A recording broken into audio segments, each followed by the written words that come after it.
फक्त आणि फक्त मोजक्याच साहित्यात होणारी ही डिलिशियस रेसिपी तुम्ही नक्कीच ट्राय करायला पाहिजे. कशी बनवायची चला बघूया. त्यासाठी मी इथं गॅसवरती एक कढई गरम करायला ठेवली आणि त्याच्यामध्ये घ्यायचं आपल्याला अर्धी वाटी तूप, पाव वाटी रवा.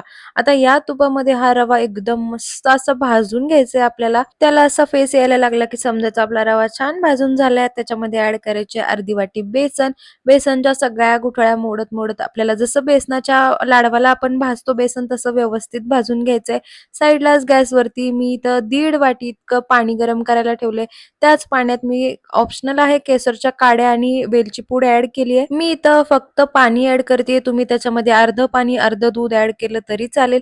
इकडे आपलं बेसन व्यवस्थित भाजून झालंय. पाणी पण उकळले. आता हे उकळलेलं पाणी आपल्या बेसन आणि रव्याच्या मिक्सचरमध्ये ॲड करायचं आणि व्यवस्थित मिक्स करून घ्यायचं. बरं हां, ही रेसिपी करताना तुपामध्ये अजिबात कंजूसी करायची नाही. जेवढं प्रमाण सांगितलंय तेवढं तूप जर तुम्ही वापरलं तर ही रेसिपी एकदम छान होते.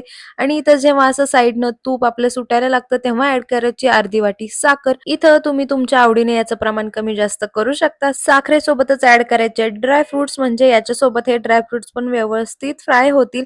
आई गं! कसला घमघमाट सुटलाय घरभर. आय विश मी तुम्हाला तो स्मेल दाखवू शकत असते. पण यासाठी तुम्ही ही रेसिपी नक्की ट्राय करा. साईडनं असं तूप सुटायला लागलं आणि कढईला हे मिश्रण सोडायला लागलं की समजायचं आपला हा बेसनचा हलवा रेडी झालाय. बघितलं अगदी मोजक्या साहित्यात आणि एकदम झटपट होणारी ही रेसिपी.